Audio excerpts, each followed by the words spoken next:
Oh my gosh, you guys, how many of you remember that song? I know I'm probably dating myself, but oh my goodness.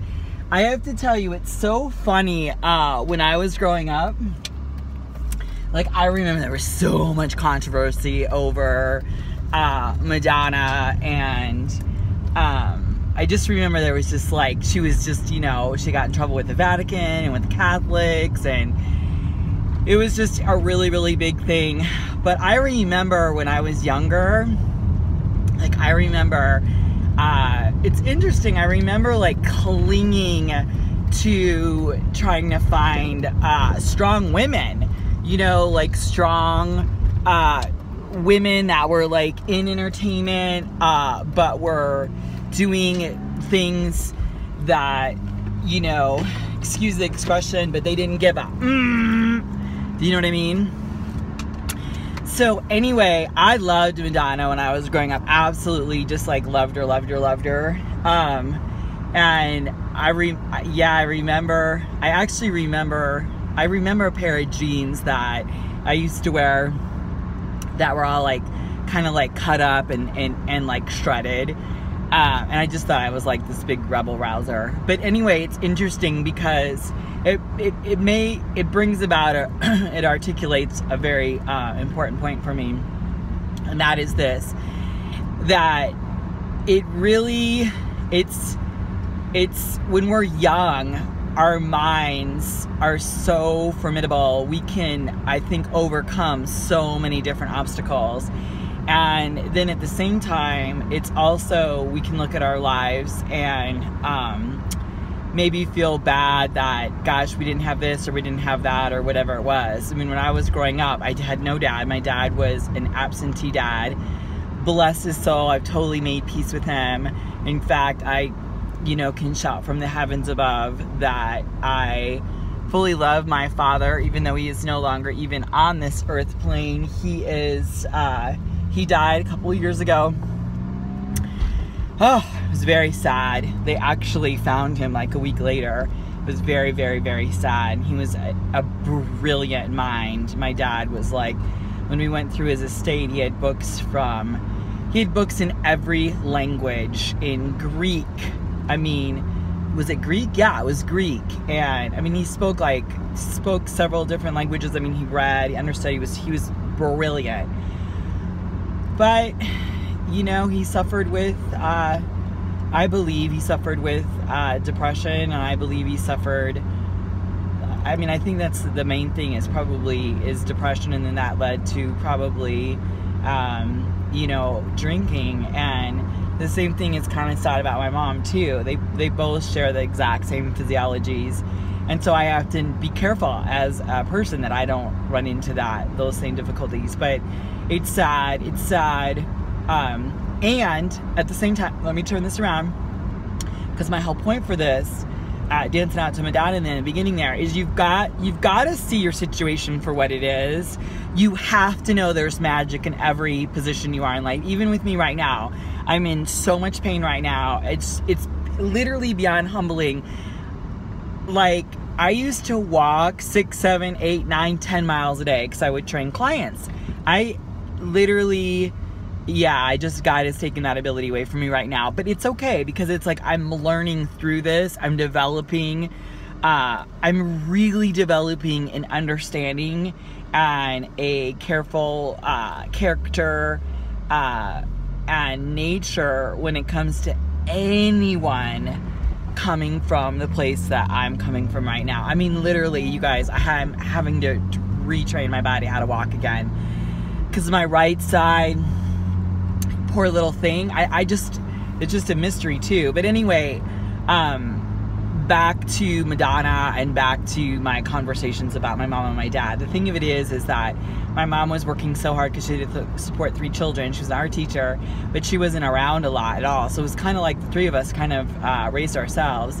And I remember growing up, I remember thinking, like, I'm never going to have anybody ever feel sorry for me.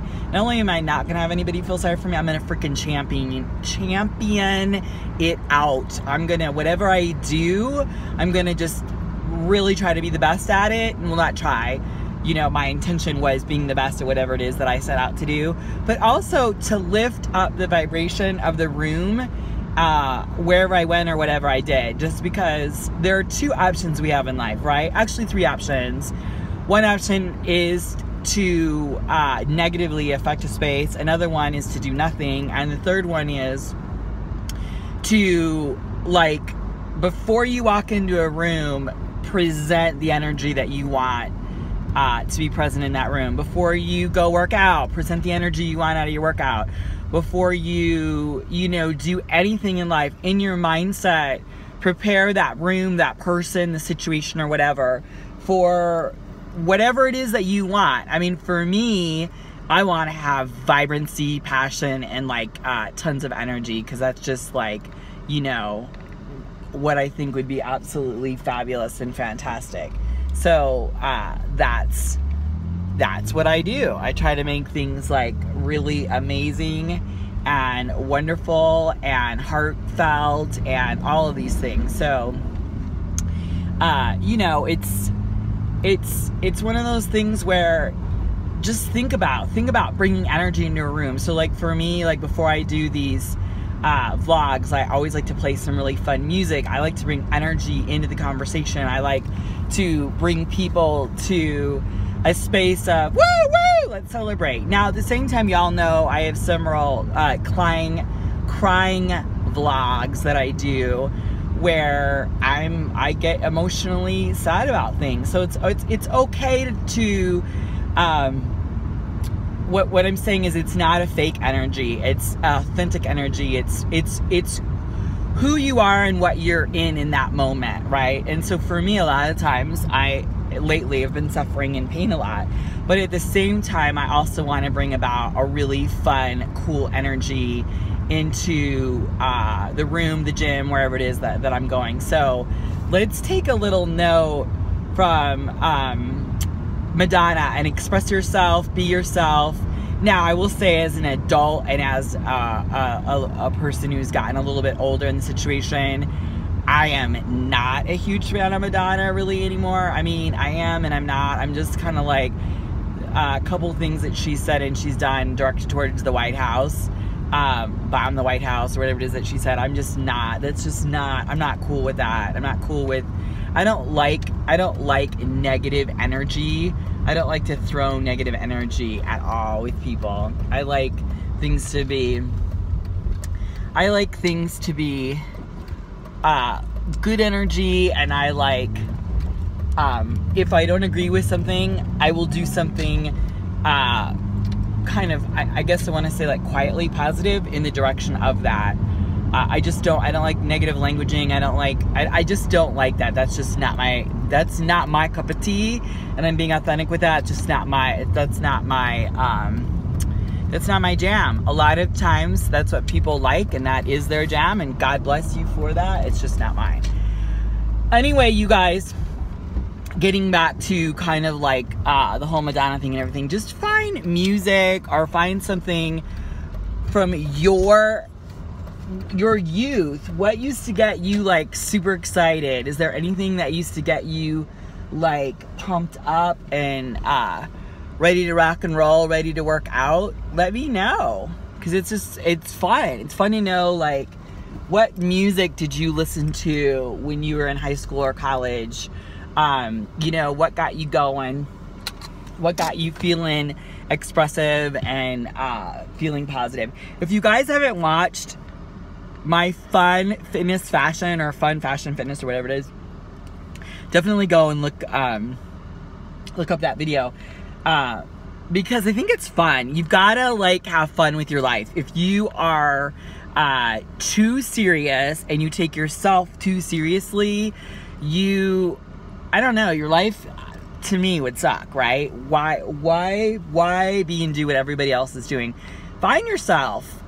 Invent yourself, express yourself, feel what feels good to you. It's funny, this weekend my husband was going through, sometimes we do this. He's so funny. My husband's a riot. He is he's teaching a moral responsibility and law course, And so we're trying to hip it up and try to make it kind of like fun, right? It's an online class that students are taking. So we were going through some of my stuff. We just thought it would be kind of fun if we created like a character or whatever for him. And he went through a bunch of my sunglasses and my jewelry, and he goes, "You're so lucky. This is so much fun. All your stuff is fun." Not that he wants to wear it. He just thinks it's, girls have the ability to have, you know, a lot of fun. My whole philosophy with that is, I'm like, babe, you can have fun. You can do whatever it is that you want. Like, life is short, right? So if you want to wear a pair of white heart sunglasses, orange beads, and yellow sunflowers, go for it, right? So anyway, you guys, I don't know if there's a way to post photos or whatever, but I would love to see some of your fun, cool, creative little outfits that you have got going on. Remember, just live life, express yourself, be in the moment, celebrate, because life is really too short. And as y'all know, I'm just learning to train this body to walk again. So it's like, you know what, my things that I can do in the gym are definitely very limited. So it's like I want to create this space of fun around my spirit to carry me through these little rough moments and tough times physically that I'm having. Anyway, you guys, I love you so much. Remember to always stand in your light, to stand in your truth, and to be a warrior. This is Kita. I am and joining with you, champion for women. So I love you guys so much. Have a great day and have a great week. Love you. Bye. Mwah.